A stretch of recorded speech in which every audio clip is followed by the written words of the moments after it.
está haciendo su entrada el doctor Vinicio Castillo Semán. Por eso los aplausos, lo recibimos como siempre. Sí, legislador de la República, jurista, ¿verdad? Y ahora candidato a senador por el Distrito Nacional, por la Fuerza Nacional Progresista y el Polo Patriótico. Si nos permite, Daniel García. Sí, interrumpimos nuestro comentario para darle cabida. A mucha gente, alguna gente, lo que sea, Vinicito, le extrañó que la Fuerza Nacional Progresista, ustedes apoyaran el pronunciamiento un poquito desaforado de un líder evangélico, ¿verdad? En contra de los púlpitos, leer una lista de homosexuales y de los que apoyan a los homosexuales para que no se vote por ellos. ¿Por qué ustedes apoyaron eso? Ante todo, muy buenos días. Gracias.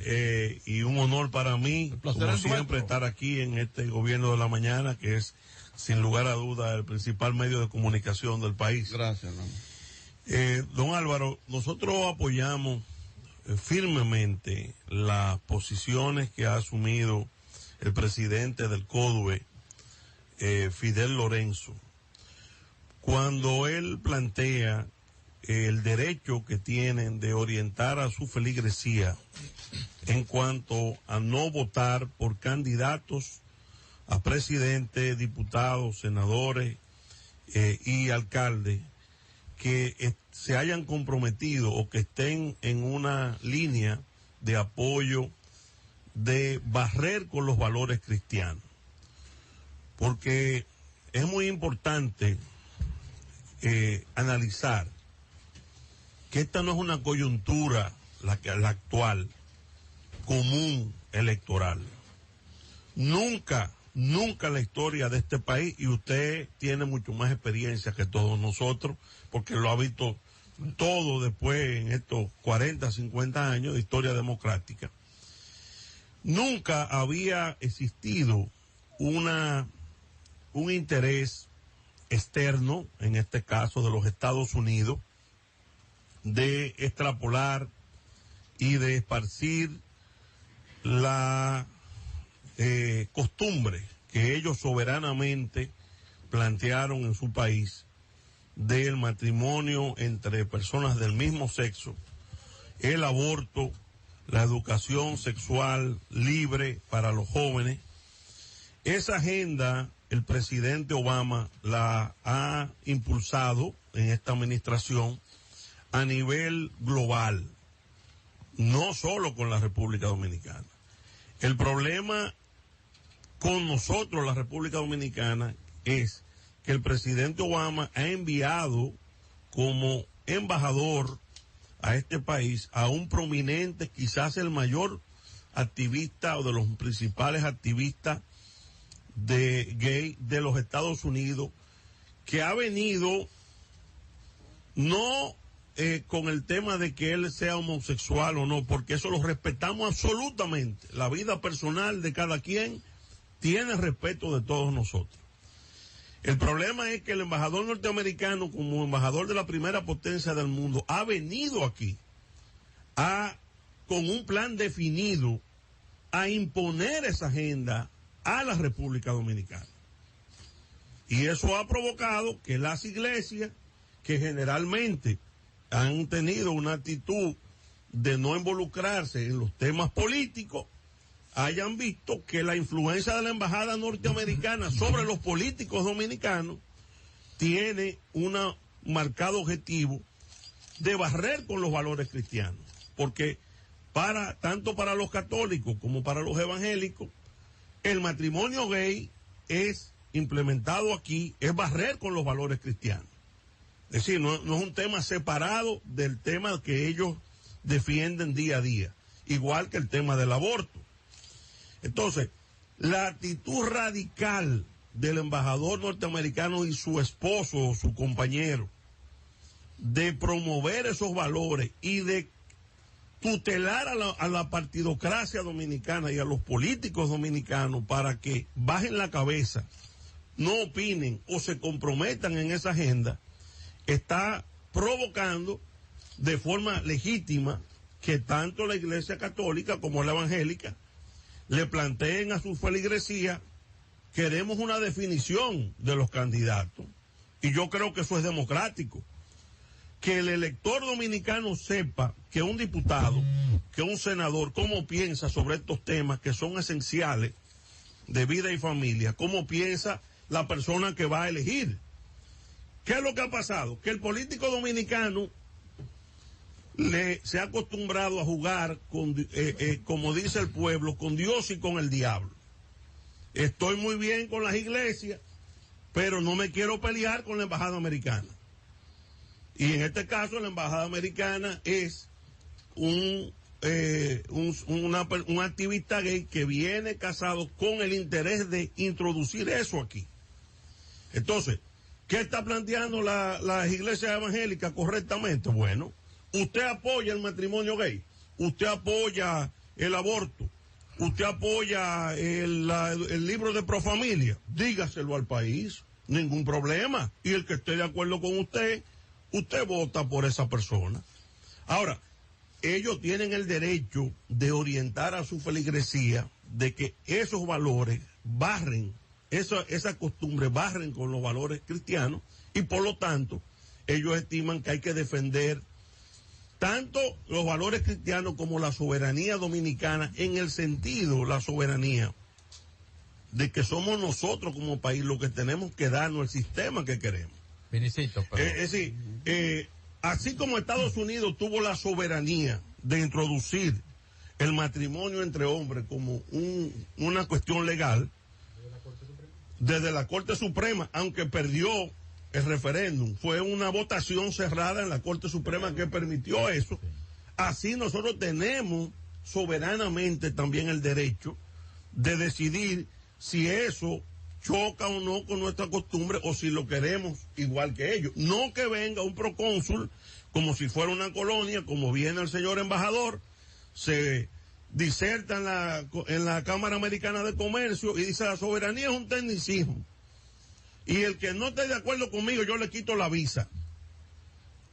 Eso, cuando es un hombre que viene a imponer este sistema, es lo que está provocando el involucramiento de los evangélicos, que tengo que decirlo, han tomado la vanguardia en la defensa de esos valores cristianos. Cuando el pastor Ezequiel Molina lo planteó ahí, la prensa no publicó lo que dijo lo que se dijo ahí. Incluso yo estaba ahí, plantearon que los embajadores de Sodoma, así mismo, tenían 6 meses para abandonar la República Dominicana, y había 60,000 personas, dice, haciéndole que se tienen que ir de aquí, en ese parque olímpico. Es decir, hay un ataque a los valores cristianos de parte de los Estados Unidos a través de su embajada aquí. Y las iglesias, ante un proceso electoral, quieren una definición clara de los candidatos, de cuál es la posición. Felicito, compañeros, excúsenme, sobre ese tema. Dice el doctor Eddie Olivares, miembro de la Junta Central Electoral, que esa posición de los evangélicos es inconstitucional. No es cierto. Yo respeto mucho al doctor Olivares, es mi amigo.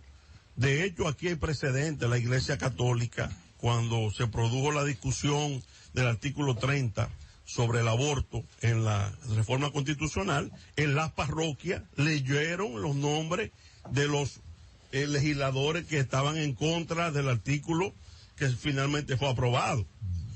El derecho que tiene cualquier organización, en este caso los evangélicos, de plantear a su feligresía: estos son los candidatos que defienden el matrimonio gay, defienden el aborto, y nosotros les recomendamos, porque nadie está obligando a nadie. El llamado lo pueden hacer las confederaciones, pero no hay duda de que cada quien es libre para votar por quien quiera. Que le hagan caso a su feligresía o no le hagan caso, eso es otra cosa. Pero es un derecho de expresión que nadie puede coartarle, ni a la Iglesia evangélica ni a la Iglesia católica. Lo que ha llamado la atención, Vinicito, sobre este tema, no es la posición de la Iglesia, ciertamente. Las iglesias tienen el derecho de plantear a sus feligreses. Bueno, el mensaje nuestro es este. Ahora, cuando se habla de que los vamos a ubicar, de que vamos a establecer listas y de que vamos a perseguir a estos candidatos para que no votemos por ellos, eso es otra cosa. Yo creo que eso es lo que ha causado.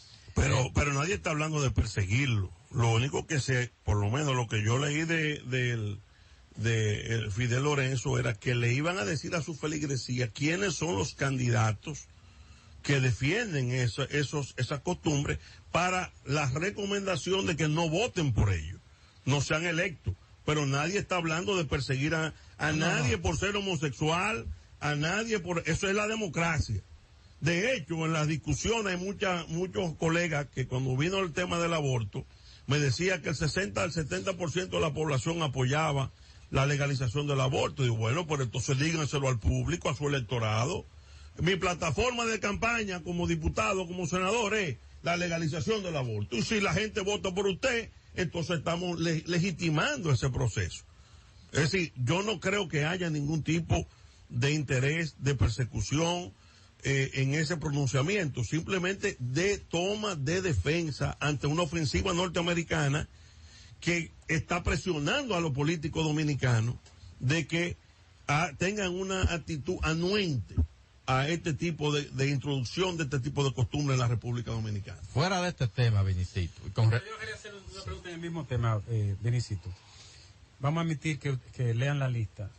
Yo no estoy de acuerdo y ya planteé por qué, pero respeto el derecho que tienen las personas a disentir y a discrepar. Pero la iglesia y esos sectores solo van a leer la lista de las personas que tienen opción por el mismo sexo y que están a favor del aborto, y los demás pecados, los demás delitos se quedan igualitos. El que es ladrón puede seguir robando, los políticos corruptos pueden seguir siendo corruptos, los depravadores, los que están acabando con los recursos naturales, los que llevan a cabo contratos maléficos contra el país, todo este tipo de alimaña puede seguir igual. Yo creo, doctor Nieves, que si algo tenemos que reconocerle a la iglesia evangélica. Yo estuve presente en el Estadio Olímpico y el pastor Ezequiel Molina le llamó nido de víboras. Sí, me encantó. Es decir, y tienen tanto, y hoy la carta pastoral habla también de la corrupción. Es decir, tanto la iglesia católica como evangélica están orientando precisamente en ese mismo sentido, no solo en el tema de los valores cristianos que están en juego, que les atañe a ellos más directamente. Por eso que te digo, cuando se habla del matrimonio gay, se habla del aborto, de la educación sexual desviada para niños, se está hablando de barrer con los valores cristianos de esta sociedad. Es decir, no es algo ajeno al oficio tanto de los evangélicos como de los católicos. Por lo tanto, ellos se involucran y se sienten más directamente obligados a defender esos valores. En el caso de los evangélicos, hay una actitud más directa de participar. Por ejemplo, la semana pasada nosotros juramentamos como candidato en la circunscripción número 1 a José Alberto Ortiz, que es un líder evangélico, y estaba el liderazgo evangélico del país mayor, estaba en el Hotel Lina. ¿Y qué decían ellos? Nosotros nunca hemos ido a un acto político, pero nosotros venimos aquí a apoyar a este representante nuestro, digno representante, para llevarlo al Congreso a defender los valores cristianos. Y eso es lo que nosotros hemos hecho, abrir el polo soberano, abrir las puertas de nuestro partido, que no necesariamente para ser candidato tengan que ser militantes de nuestra organización, y darle oportunidad a todo este liderazgo a participar sin compromiso político con nosotros. Es decir, ellos pueden perfectamente ser candidatos en sus comunidades siempre y cuando nos una la misma lucha de la defensa de la soberanía y la defensa de los valores cristianos que estamos en este proceso. En otro ámbito, Vinicito, y sobre el tema de la embajada, tú, tu padre, tus hermanos son gente muy bien informada y ustedes van a participar en el proceso electoral. ¿Ustedes tienen alguna constancia, sensación de que la embajada de los Estados Unidos esté tratando de intervenir de alguna manera en el próximo proceso electoral en la República Dominicana? Totalmente. El comportamiento del embajador norteamericano es como si esto fuera una colonia. Vimos que fue donde el presidente de la Junta Central Electoral lo trató como un funcionario de quinta categoría. Roberto Rosario, que es un hombre de Estado, no ha querido, y yo lo entiendo, revelar, pero eso estará para la historia. A nivel de que se dice que fue tan tensa la discusión, que Roberto Rosario le dijo, esta es la última reunión que usted va a tener conmigo sin la presencia del canciller de la República. Así fue. Aquí cualquier reunión que usted quiera conmigo tiene que canalizarla por la Cancillería. Porque el problema del embajador norteamericano es que no ha respetado la dignidad de la soberanía de la República Dominicana. Y él, como no es un diplomático de carrera, lo dijo ingenuamente. Él dijo, no, es que yo tengo derecho a intervenir. Es decir, él se llevó la Convención de Viena completa. Las normas más elementales de respeto a otro país se las llevó el embajador norteamericano cuando dijo, no, es que mi país tiene muchas relaciones comerciales con la República Dominicana y eso nos da derecho, dijo él, a intervenir en los asuntos internos. Es decir, que él ni siquiera lo ocultó. Lamentablemente, nuestra clase política, en sentido general, yo no quiero particularizar con nadie, ha habido, don Álvaro, un descenso en el respeto del liderazgo mayor. Cuando usted, el mismo doctor Balaguer, que fue aliado de los Estados Unidos, en situaciones muy críticas del país, siempre mantuvo, y usted, que es un periodista de larga data y vivió todo eso, siempre hubo un respeto en el tema de lo que es un presidente, de lo que es un funcionario. Don Juan Bosch ni se diga. El mismo doctor Peña Gómez decía, hay una situación de relajamiento porque la clase política le tiene miedo a cualquier tipo de enfrentamiento o de discusión o de divergencia sana con el representante del gobierno de los Estados Unidos. Y esa es la genuflexión que ellos buscan para este tipo de temas. El caso, por ejemplo, del libro de Profamilia, que yo lo estoy atacando en el Congreso, una barbaridad, una atrocidad contra millones de jóvenes y de niños de la República Dominicana. Y usted siente el pánico en la clase política. ¿Por qué? Porque el libro de Profamilia lo paga USAID. Y nadie quiere, en privado todo el mundo está de acuerdo conmigo. Pero cuando hay que meterle el pico a que eso es un libro de USAID, que es una política para diezmar los valores cristianos de nuestra juventud, usted siente el asunto. ¿Por qué? Por esas amenazas.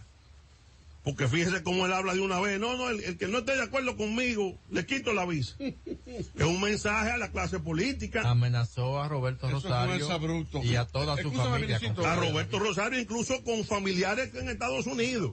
Vinicito, tú has sido persistente y la última vez que viniste aquí lo hiciste, señalando que la candidatura del presidente Danilo Medina y la reelección se habían desplomado. Incluso tú diste el dato en esa ocasión de un 47%. Ahora que han salido encuestas, y sobre todo la de Bernardo Vega, que le da al presidente Danilo Medina un 57%, ¿cuál es la valoración de las encuestas que ustedes tienen? ¿Por dónde anda realmente esa realidad? Mira, dice don Álvaro, que yo siempre lo oigo, que para hablar mentira hay que tener mucho cuidado. Y yo tengo aquí precisamente, está en la sala de ustedes de trabajo, la encuesta de Bernardo Vega, donde en la página 14A del periódico Hoy establece que el 51.9%, es decir, el 52% entiende que el país va por mal camino. Ese número de que solo un 43.5% estima que va por buen camino, refleja la falsedad del número que dio Bernardo Vega, dándole al presidente un 57%. El número real del presidente es este que dice aquí, de las personas que dicen que va por buen camino. Dice, ¿cree usted la República Dominicana va por buen camino? Un 43.5%. Y un 52% que estima que va por mal camino. Y si vemos la parte económica, valoración de la situación económica y hacia dónde, la dirección correcta o equivocada, y el 68.1% de la misma encuesta de Bernardo Vega entiende que el país va por un rumbo equivocado en materia económica. Yo entiendo la desesperación del grupo de campaña del presidente y siempre se lo advertí a José Ramón Peralta, porque recuérdate que yo vengo de ser estratega de Danilo Medina en el 12. Siempre le advertí a José Ramón Peralta, que es mi amigo de fuera de la política, cuando trabajamos juntos, que me preocupaba la fascinación que ellos tenían con crear una percepción de que Danilo tenía un 90 y que tenía un 80 y que tenía un 70 y bombardearon al país de manera incesante con ese espejismo. ¿Qué yo le decía a José Ramón Peralta? Que ese espejismo, esa construcción de Danilo con un liderazgo que no haya tenido ningún político dominicano, porque yo creo que ningún político dominicano ha tenido 90, ni 80, ni 70, iba a tener el inconveniente de que cuando viniera la realidad de la intención de voto, apiarse de un 70, de un 80, de un 90, a la realidad que va a ser 45, 46, no iba a ser fácil para el propio presidente. Porque el presidente llegó a creer eso, que él tenía 80 y 90. Y lo que tenía 80 y 90 era una percepción positiva de su gobierno, pero no una intención de votos para Danilo Medina. Una percepción positiva que se dio por una coyuntura específica cuando Danilo, nadie entendía que iba a ser candidato a la reelección. La oposición apoyó a Danilo bajo el criterio de que Danilo iba a ser el adversario de Leonel, que iba a ser el candidato del PLD, y se dio ese espejismo del 80 y 90 de positivo, no de intención de voto. ¿Qué pasa? Que cuando las encuestas le dan 45, yo soy estratega político, 45% para un presidente que ganó con 51, no es mal número, no es malo, porque implica un desgaste de un 5, un 6% con lo que usted ganó después de 3 años y medio. Pero si tú has construido y le has metido a toda tu gente de que tú tenías un 70, un 80, es una debacle para ellos, entonces aceptar que están por debajo del 50%. Entonces buscan a Bernardo Vega, que es una persona que para mí sin ningún tipo de crédito, para mí es un personaje oscuro de la historia dominicana, que fue jefe económico del gobierno del doctor Jorge Blanco, que incluso, y don Álvaro, que tiene más experiencia, se le atribuye a él en su mandato en el Banco Central haber unido la deuda privada, que en aquel momento era privada del país, y convertirla en deuda pública directa del Estado, que a través del tiempo ha como borrado esa historia de él como jefe, don Juan le llamaba jefe del escuadrón de la muerte económica del país. Y se ha convertido, en virtud de trabajar con grupos económicos, en un llamado consultor político o analista. Realmente es una persona que está trabajando con el presidente Danilo Medina y tratan de poner que él está en un 57%, que no es verdad. Decir aquí que Danilo, porque ¿qué significa tener un 57%? Que del 51 que votamos por él hace 3 años, no se ha arrepentido uno. Y no solo que no se ha arrepentido uno, sino que después de no arrepentirse nadie, después de verlo gobernar, ha subido 6 puntos.